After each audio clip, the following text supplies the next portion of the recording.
Survival horror video games can be traced all the way back to 1981. Nostromo, a game heavily influenced by Ridley Scott's classic Alien, was released that very year for the 8-bit home computer, the Commodore PET 2001, a forerunner to the Commodore 64. The game would later also be ported to NEC's PC 6001. And they all look like typewriters plugged into a TV set.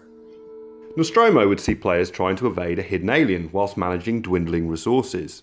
Through the 80s, various other survival horror examples can be found, such as Haunted House for the Atari 2600 and Malcolm Evans' 3D Monster Maze for the ZX81. In 1992, Alone in the Dark was released for the PC.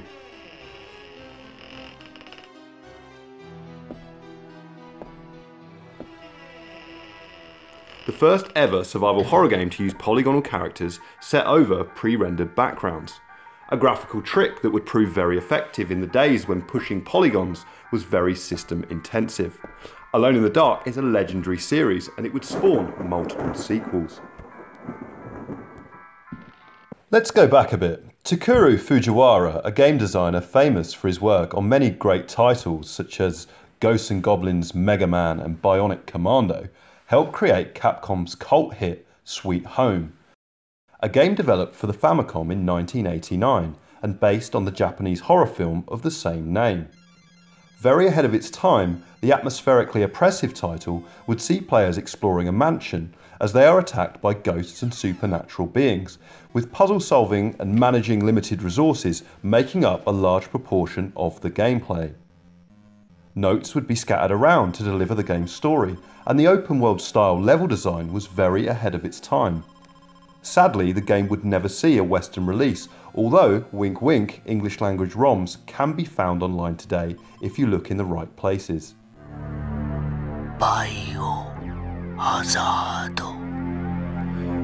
Biohazard was first conceived in 1993 in Japan by Fujiwara and Shinji Mikami as a spiritual successor to Sweet Home. It would be renamed for its Western release due to the difficulty in copyrighting it, combined with the fact the name was already in use by a New York metal band. Capcom launched an internal competition to rename the game, and the marketing group eventually settled on Resident Evil. Resident Evil. It was thought of as a good pun due to the game's mansion setting. Originally, the game was to appear on the Super Nintendo. At this stage, no mansion was in sight, and it was simply referred to as Horror Game. It would be set in a supernatural, hellish space. However, the 16 to 32-bit console generational leap was a huge one, and saw 2D sprites turn largely into 3D polygons, with a few notable exceptions. The SNES hardware limitations and the initial success of the PlayStation would mean the game would be switched to Sony's new hardware. Originally, the PlayStation game would have a first-person view, much like the battles in Sweet Home. However, this was quickly scrapped in favour of Alone in the Dark's polygonal characters over a pre-rendered background approach. Mikami himself has stated that without Alone in the Dark, it's very likely Resident Evil would have been a first-person title. Pre-rendering the backgrounds allowed the team to make an incredibly impressive looking game compared to other fully realised 3D worlds that were on offer at the time. The team also dabbled with co-op gameplay. However, this was scrapped due to technical limitations, although would return in later entries in the series. The gameplay elements and style borrowed directly from 1989's Sweet Home, right down to the tense door opening loading screens. Mikami worked alone on the game for months, working on story, character design and the setting. The game's mansion was based on stately homes in England and the US that product planning manager at Capcom, Tatsuya Minami, had visited and found unsettling. There is also clear influence from the Overlook Hotel from Stanley Kubrick's The Shining, and indeed the word Red Rum can be found scrawled on a wall in Resident Evil's sequel. George A. Romero's zombie flicks also provide inspiration, and clearly a fan, he would later return the favour by directing Resident Evil 2's Japanese commercial.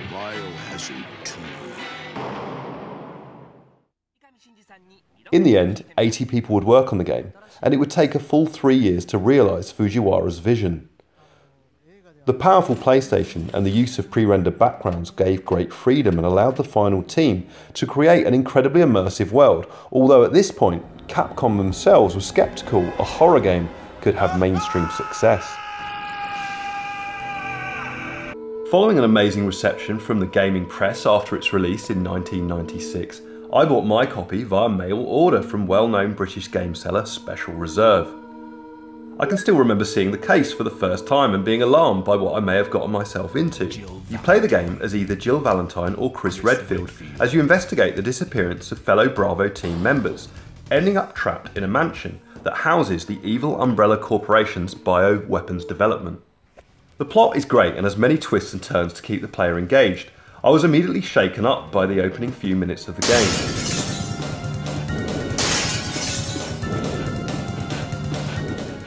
The game's atmosphere and tension was something I'd just not seen before. Even the hilarious voice acting and cutscenes, aided by the storage capacity of CD media, didn't come close to breaking the tension for me. What is that? I'll go and check. Okay, Jill and I will stay in the hall in case of an emergency. First exploring that mansion was legitimately terrifying, and I'd be edging around each corner worried about what I might find in the next room. Masterful horror with some truly disturbing imagery. It would be one of the first titles to receive a mature rating from the Entertainment Software Rating Board in America, and it received a well-deserved 15 certificate in the UK, despite having some content removed from its Japanese release. It's a game that created truly iconic moments that gamers still discuss to this day, and other titles try to recreate. Hugely limited ammo, item management, puzzle solving, even the tank controls all added to the game's unique claustrophobic atmosphere and feel. The game saw a 1997 port for the doomed Sega Saturn, but despite some extras, including the origins of the later game's Mercenaries modes, it was a poor port, and really, in gamers' minds, Resident Evil was already synonymous with Sony's PlayStation. An uncut PC release would also become available, with the game's ridiculous and brilliant opening FMV cutscene in full colour for the first time.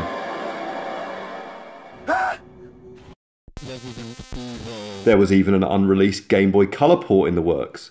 HotGen, a UK-based developer, was tasked with bringing the game to the Game Boy Color in all its glory, despite the fact the handheld could only display 56 colours and 40 sprites.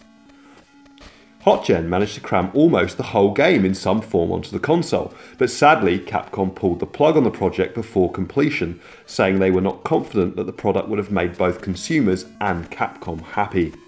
A beta version of the port has since leaked and can be found online. The game continued to be a huge hit and a sequel was inevitable. Set in Raccoon City, Resident Evil 2 cranked it up another notch and is my personal favourite entry in the series. I used to bunk off from my secondary school English class on a Friday morning with a friend, and we would play the demo over and over until we had to go back to school. A third title was released before the game would take a very different direction.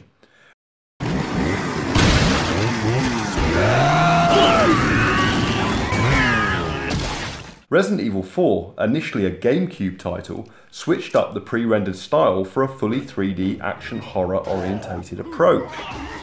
The GameCube also saw a remake of the original game which was simply brilliant, and for a long while was the best way to experience the original Resident Evil.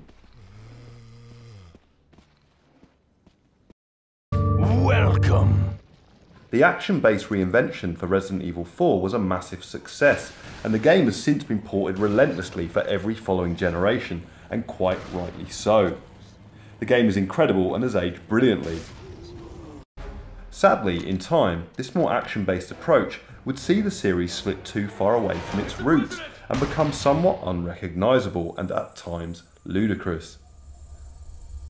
The most recent iteration though, Resident Evil 7, reverted to type, and long-term fans of the series feel it's back to where it belongs after its action-based hiatus, and hopes are high going forward. Resident Evil has also seen various spin-offs and mobile releases, some good and some not so good.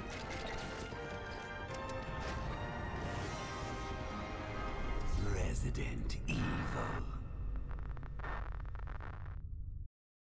Everyone stay calm. Movies were kind of inevitable, but for me stray too far from the original game's plot and premise and just don't do the franchise justice at all. Maybe one day someone else will have a go at rebooting the games for the big screen. I certainly hope so. Resident Evil, and indeed its spiritual predecessor Sweet Home, have made an incredible impact on gaming. Although Resi didn't necessarily invent the genre, it certainly defined it, and the series as a whole has gone on to sell around 64 million units and has become Capcom's biggest franchise. Many titles have been inspired and influenced by the series, not least Konami's Silent Hill. First released in 1999 for Sony's PlayStation, the series followed a lot of Resident Evil's tropes, and did so brilliantly. The genre continues to evolve and gain popularity, with some truly outstanding horror titles being released, and developers pushing the boundaries and finding all new ways to give us the willies.